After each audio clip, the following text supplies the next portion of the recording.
and welcome to You Review.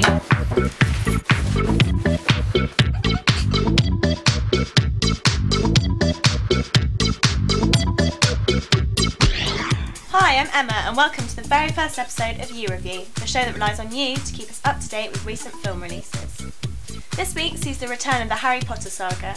Now in its 7th film, we've watched Harry, Ron and Hermione grow up for a whole 9 years, but this time it gets darker. Directed by David Yates and costing an estimated £150 million, it's by far the most disturbing and mature visit to Hogwarts so far.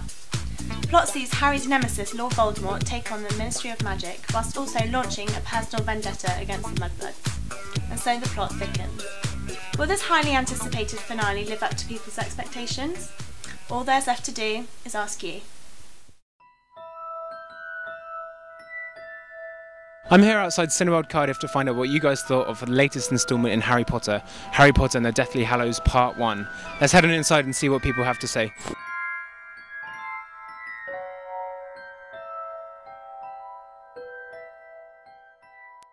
So, what film have you just seen? Harry Potter and the Deathly Hallows. And how did you find it? I actually really liked it. I thought it was really good. It really held well with the books. Absolutely incredible, amazing. Why is it so good? Why do you love it so much? Well, it was very true to the books. It was. And it was just non-stop. And it was really jumpy and really scary and funny and sad. It was really good. There's quite a lot of fight scenes in it. I was like a 10-year-old in there again. It was ridiculous. I'm so excited. But I need the second part now though. I see it because I read the book, so I don't know. I feel I owe it to J.K. Rowling. But then I'm more a fan of the books. But I think the next one will be better because of the whole action thing. I guess you've read all the books, have you? Absolutely. How many times? Several. This one, twice. 4 times, all of them. Too many to count. Too many times. And would you say you have to have read the book before to understand the plot of this film? No. I don't think you need to at all. It's not necessary. It's all in there, pretty much. Yeah.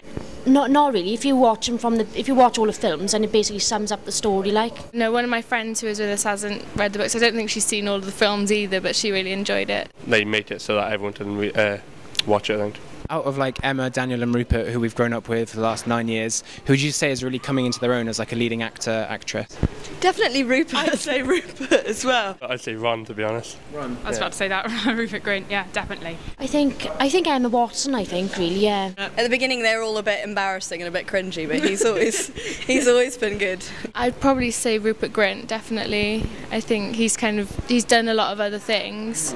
He's beefed up as well. I don't know, I think I'd say Rupert Grint, or maybe Daniel Radcliffe. It was very well done, the whole thing. Everyone acted really well, and it was scripted really well. So. Fantastic. And Part 2 is set to be released in 3D. Yeah. What are your thoughts on that? I don't know, it seems a bit unnecessary. If they do a good job, why not? I think you keep it with the 2D. And, well, people who want to see it in 3D, yeah, you can probably see it in 3D, but I'll just pick the 2D. I'm not a big fan of that one. No, I don't like 3D. Because all the rest haven't been in 3D. So to make the last one in 3D, I just don't think that makes sense. I think because they were going to do the first one in 3D as well, they must have some good reason for doing Part 2 in 3D. Would you pay the extra £3 to go see it in 3D? I would. No.